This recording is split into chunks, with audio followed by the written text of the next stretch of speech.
자, 우리 다 같이 한번 읽겠습니다. 시작. 항상 기뻐하라. 쉬지 말고 기도하라. 범사에 감사하라. 이것이 그리스도 예수 안에서 너희를 향하신 하나님의 뜻이니라. 아멘.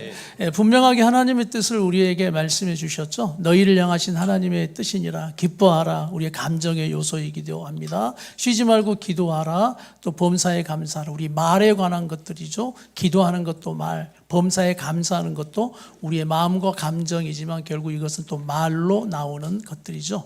그래서 여러분의 마음이, 감정이 오늘도 예배 가운데 우울한 것들이 있다면 오늘 기쁨으로 또 바뀌기를 축복합니다.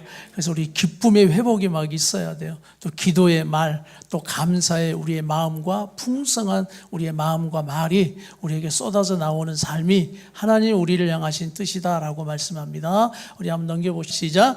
내 인생을 바꿀 세 가지 말, 제목이 다 같이 한번 다시, 내 인생을 바꿀 세 가지 말이 무엇인가. 작년에 여러분에게 좀 소개해드렸던 책이기도 합니다. 그런데 오늘은 특별히 이 책의 내용에 대한 구체적인 것들을 여러분과 함께 좀 나누려고 해요.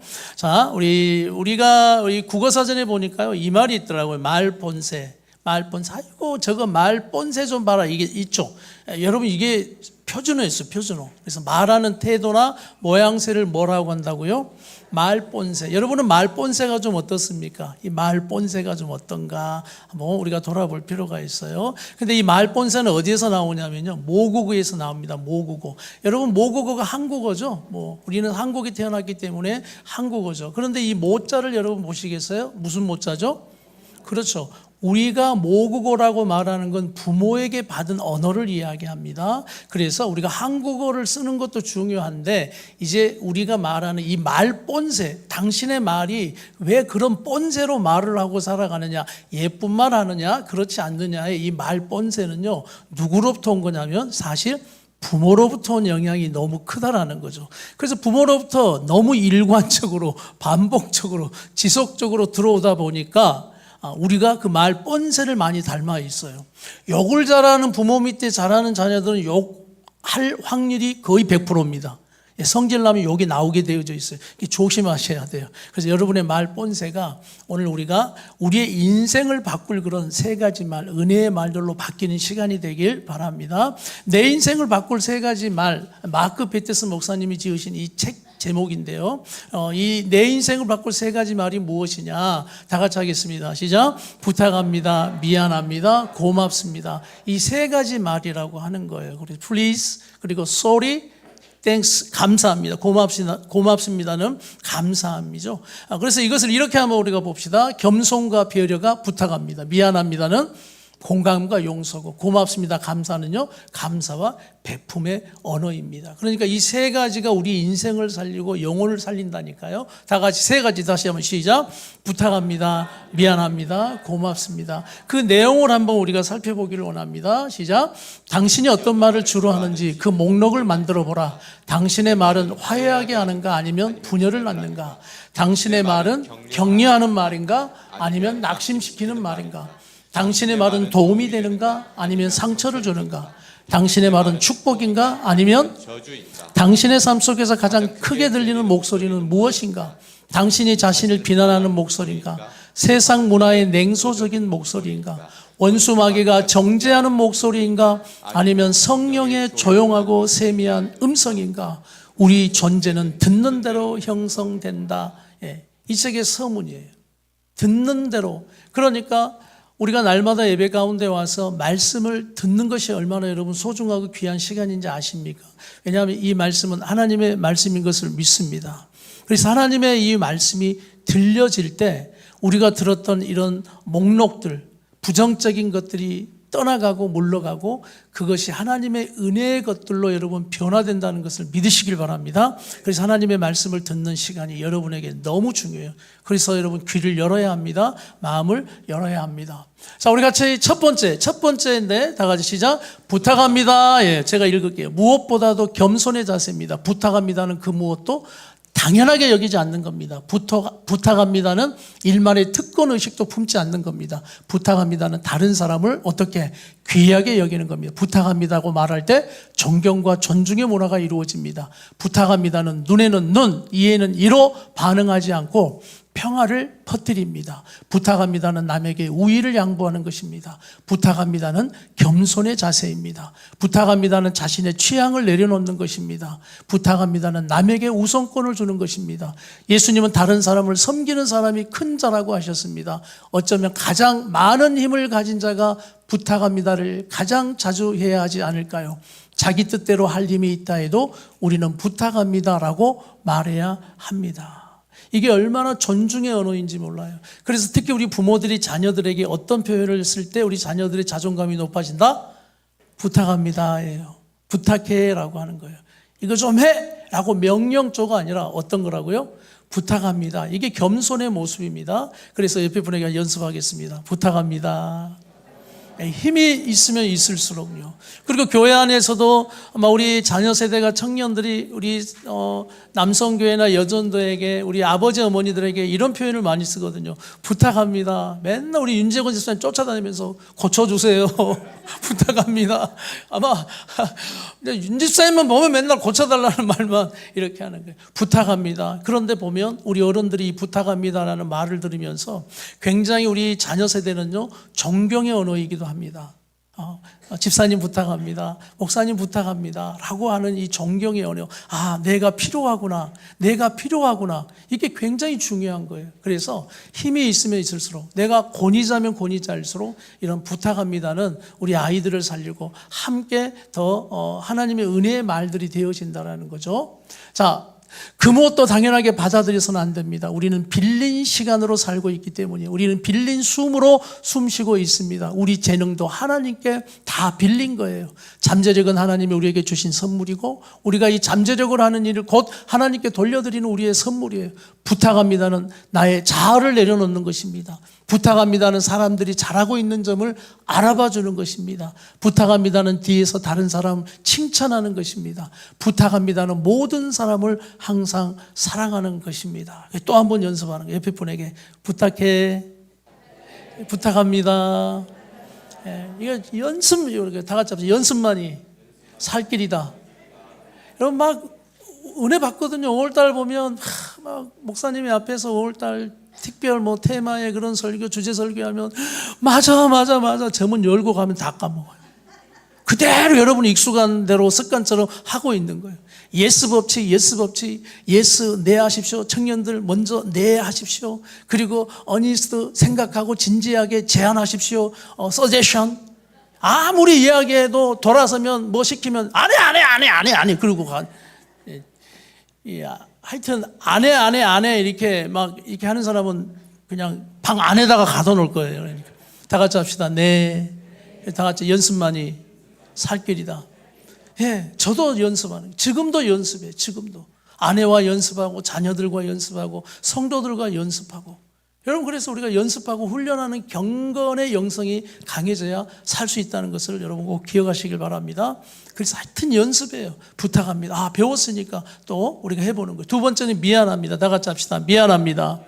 백기를 드는 것처럼 보이지만 실상은 그 정반대예요. 그것은 참호에서 나와 포화 속으로 돌진하는 것입니다. 미안합니다는 말보다 더 많은 용기가 필요한 말은 별로 없습니다. 미안합니다는 망가진 울타리를 고칩니다. 미안합니다는 끊어진 관계 사이에 다리를 놓습니다. 미안합니다는 서로의 담을 허뭅니다. 단 미안합니다는 이중 리트머스 시험을 통과해야 하는데, 즉 이게 뭐냐면 구체적이고 진정성이 있어야 이 미안합니다는 효과적이고 영향력이 간다라는 거죠. 자, 두 가지가 뭐라고요?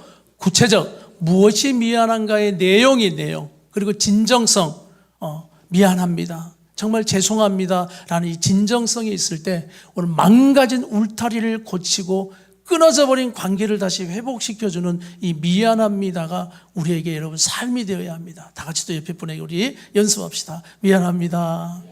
또 죄송합니다. 네. 그런데 우리가 미안합니다를 말해도 우리 아내들의 마음이, 여자들의 마음이 잘 풀리지 않는 경우가 왜일까요? 여자들은 항상 그 다음 질문을 하죠. 우리가 남편들이 미안합니다. 그럼 여자들은 뭐라고 그래요? 뭐가? 내용을 물어보는 거예요. 구체적이어야 되는데. 예, 그래서 우리 남자들은 퉁치려고 그래요. 그냥 해서 죄송합니다, 미안합니다. 우리 자녀들도 마찬가지예요. 우리 부모님들에게 미안합니다, 죄송합니다 할 때 구체적이면 좋겠어요. 그리고 진정성으로 우리가 나가는 거예요. 그래서 남자들 나는 진심이라고 그렇게만 말하지 마시고 오늘 이 구체적이지 않으면 이 담이 허물어지지 않는다는 것을 여러분 꼭 기억하시고, 우리 자녀들에게도 우리가 미안합니다 라고 할 때 이 구체적이고 진정성 있게 나갈 때 우리 자녀들과의 관계가 얼마나 좋아지는지 몰라요. 사과하는 마음을 품었다면 말로 그 마음을 뭐 해야 됩니까? 표현해야 합니다. 진정한 미안합니다는 고통과 수치와 후회의 산을 옮길 수 있습니다. 미안합니다는 하나님과 나와의 관계, 나와 사람들의 관계에서 언제나 중요한 요소예요. 그래서 용서는 다 같이 어떤 일이에요? 기적적인 일입니다. 하나님은 우리를 용서해 주셨습니다. 하나님은 우리를 완벽하게 비할 데 없이 무조건적으로 사랑해 주셨습니다. 그래서 우리에게 힘이 있어요. 뭐 할 수 있는 힘이 있다고요? 용서할 수 있는 힘이 어디서 오느냐? 하나님이 우리를 용서하신 그 사랑에서 온다라는 거예요. 그래서 먼저 용서받은 우리는 다른 사람을 무조건 용서할 수 있습니다. 그래서 여러분에게 용서할 수 있는 힘이 있기를 간절히 바랍니다. 또 이렇게 연습합시다. 자, 옆에 분에게 미안합니다, 죄송합니다. 그럼 이제 이렇게 해야 돼요. 내가 용서하겠습니다. 시작. 네. 저도 사모님하고 이런 연습 많이 했어요. 예전에 작은 어떤 이제 하루를 지내면서 그 연습하는 시간이 있었는데, 어떤 일들이 이제 마음이 불편하고 내가 실수했던 일이 있으면 그렇게 고백했어요. 사모님, 내가 오늘 당신에게 그 말했던 그것을 죄로 인정하오니 회개하오니 용서해 주시겠습니까? 이렇게 했다니까요. 그러면 이제 사모님이 듣고 어떻게 하겠어요? 용서? 지금까지 용서해 줬으니까 살고 있죠, 제가. 이 연습했다니까요.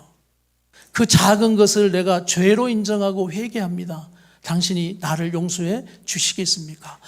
내가 당신의 그 허물을 용서하겠습니다. 여러분, 이게 우리의 삶에 진짜 훈련되어져야 우리의 관계가 회복되고 살아가는 거예요.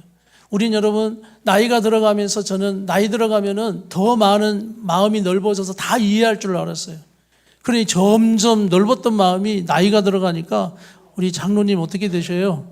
우리 최영도 장로님한테 물으면 안 돼. 우리 이분은 항상 마음이 넓어가지고 모든 것을 다 용납하고 받아주시는 우리 허사랑 권사님만 그러시는지는 모르겠지만, 우리 최조 장로님은 가실수록 마음이 아멘. 그런데 왜 이렇게 서운한 게 많고, 왜 이렇게 마음은 좁아지고, 왜 이렇게 이해 못하고 용납하지 못하는 마음이 넓어지는, 이 마음이 그렇게 되는지 모르겠어요. 그래서 저는 기도의 제목 가운데 하나예요. 하나님, 내가 이 목회의 경륜이 늘어나면 늘어날수록, 나이가 들어갈수록 내 마음이 넓어지게 해 주시옵소서, 품게 해 주시옵소서, 그리고 마음에 서운함이 있지 않게 하시고 묶이지 않게 해 주시옵소서. 성도들이 아무리 미운 짓을 해도 미워하지 않게 하시고 이뻐만 해 주게 해 주시옵소서. 막 기도를 세게 한단 말이에요. 그래요? 허권사님 저렇게 하면 이상한데 지금? 항상 저는 허사랑 권사님을 사랑합니다. 이름이 사랑이기 때문에. 제 기도 제목이 그래요. 하나님, 정말 내 안에 미워하는 마음, 묶이는 마음 없게 해 주시옵소서. 우리가 이 용서, 이게 너무나 중요한 거죠. 자, 우리 세 번째, 감사. 감사는 선하고 온전한 모든 선물이 하나님에게서 온다는 사실을 마음 깊이 인정하는 것입니다. 질문해 봅니다. 모든 것을 여러분 당연하게 여기고 있습니까? 아니면 모든 것을 고맙고 감사하게 여기고 있습니까? 불평의 말이든 감사의 말이든 우리의 말은 우리의 내적 세상을 창조합니다. 감사를 미루는 것은 결국 감사하지 않는 것이나 다름없습니다. 매일, 매 시간, 매분, 매초 감사 찬양을 올려드려야 합니다. 우리 또 연습합시다. 자, 옆에 분에게 감사합니다. 또 이렇게 고맙습니다. 그래서 저는 이 표현을 많이 썼으면 좋겠어요. 고마워. 우리 아이들에게도 특별히요. 고마워. 감사해. 고마워. 라는 이런 표현들이 우리 아이들의 자존감, 우리 아이들이 정말 존중받는다는 느낌을 받거든요. 부탁합니다도 그렇고, 미안해 라는 말도 그렇고, 오늘 감사해, 고마워 라고 하는, 우리 양떼 공동체 한 달 동안 하여튼 우리 엄마 엄마들과 또 이렇게 함께 예배드려서 너무 감사해. 너무 고마워. 그냥 아무 반응 없이 목사님을 쳐다보시구나. 그럼 너희들도 그래야지. 목사님, 저희도 감사합니다. 자, 시작. 그렇죠. 이런 이제 화답이 좀 있어야 되죠. 예. 감사하고 고맙고, 우리 아이들이 이처럼 우리와 함께 예배드리고, 우리 아이들이 그래도 끌려오는 토살장에 가는 양처럼 올 수는 있겠지만 내 옆에 앉아서 이렇게 예배드리는 우리 자녀들이 있다는 거 얼마나 감사한지 몰라요. 그래서 여러분, 매일 매시간 매분 매초가 여러분에게 감사의 고백이 있기를 간절히 바랍니다. 그래서 감사, 다시 한번 우리 선포하고 우리 연습합시다. 감사합니다. 고맙습니다. 하나님께 여러분 복을 받았으면 다 같이 어떻게 하라고요? 감사합니다로 시작해서 감사합니다로 끝나야 돼요. 감사합니다는 인생 전체간의 해석의 지평을 넓혀주고요. 하나님과 사람들에게 감사를 표시하면 감사가 한 바퀴를 온전히 돌아 뭐 하게 됩니까? 완성되어지는 거예요. 그와 동시에 감사는 선순환을 만들어내고요. 반면 감사하지 않으면 복의 흐름이 끊깁니다. 이게 영적 원리예요. 왜 그런가? 우리는 복을 전해주기 위해 복을 받기 때문입니다. 감사할 때, 복을 넘겨줄 때 우리는 하나님의 복을 흘려보내는 통로가 되는 거예요. 할렐루야. 감사하는 사람이 복의 통로 된다니까요.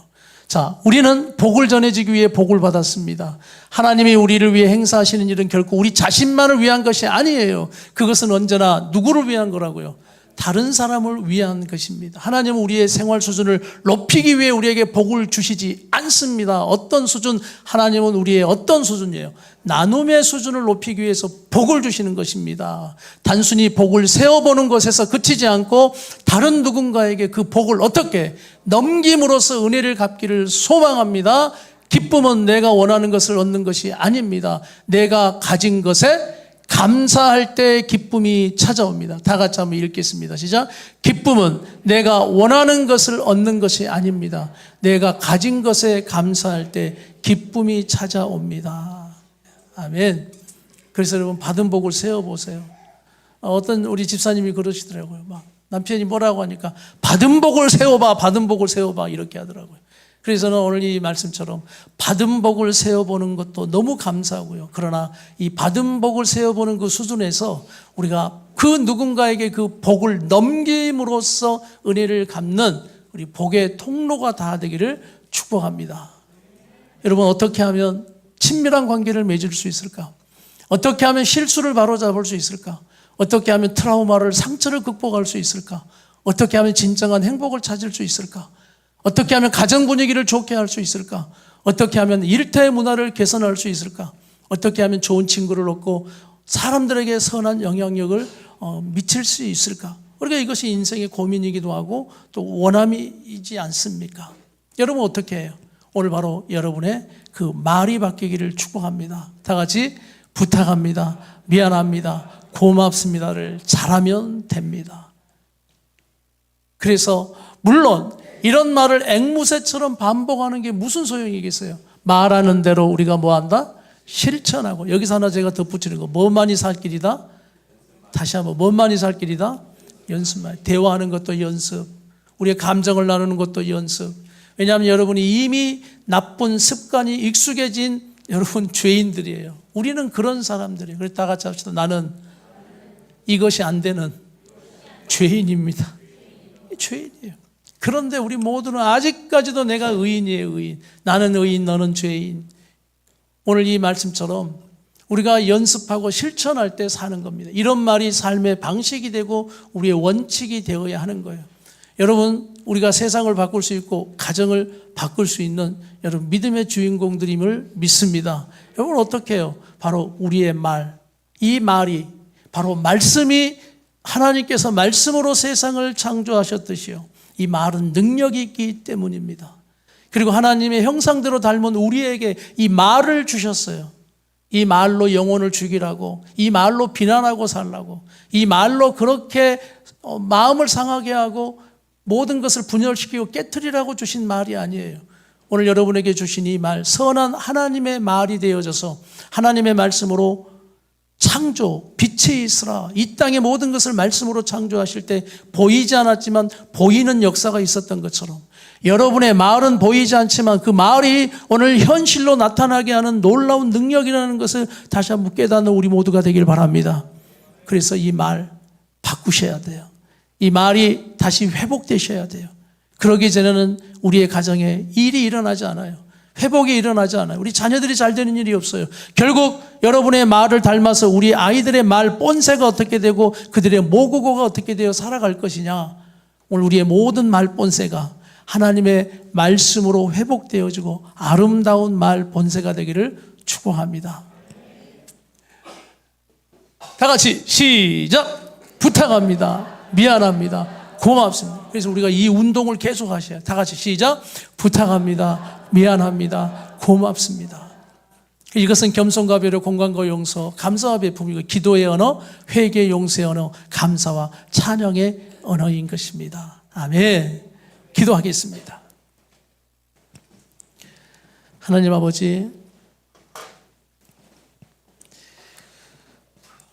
오늘 우리가 우리의 인생을 바꿀 이 세 가지 말을 또 말씀을 통해서 배웠사오니 우리 성도들의 삶에 오늘도 하나님의 말씀 가운데 우리가 이 세 가지를 부탁하시는 부탁합니다. 미안합니다.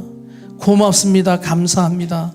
이 세 가지 말로 우리 인생이 바뀌고 가정이 회복되어지고 막혔던 모든 담과 같은 우리의 관계들이 회복되어지는 은혜들이 다 있게 주시옵소서. 너무나 이 말 본새가 하나님 내가 생각해도 우리의 말 본새가 이 모양이 되어져 버렸습니다. 회개하오니 용서하여 주시옵소서. 다시 한번 내게 주신 이 귀한 입술 말을 통해서 하나님의 형상, 하나님의 사람들을 저주하거나 욕하거나 하나님의 사람들을 미워하거나 하나님 그런 비난하고 살아가는 우리의 인생이 아니라 그 영혼을 살리고 예수님처럼 그들의 영육의 삶을 살리고 세우고 치유하는 우리 성도들의 삶이 되게 주시옵소서. 예수님의 이름으로 간절히 기도드리옵나이다. 아멘.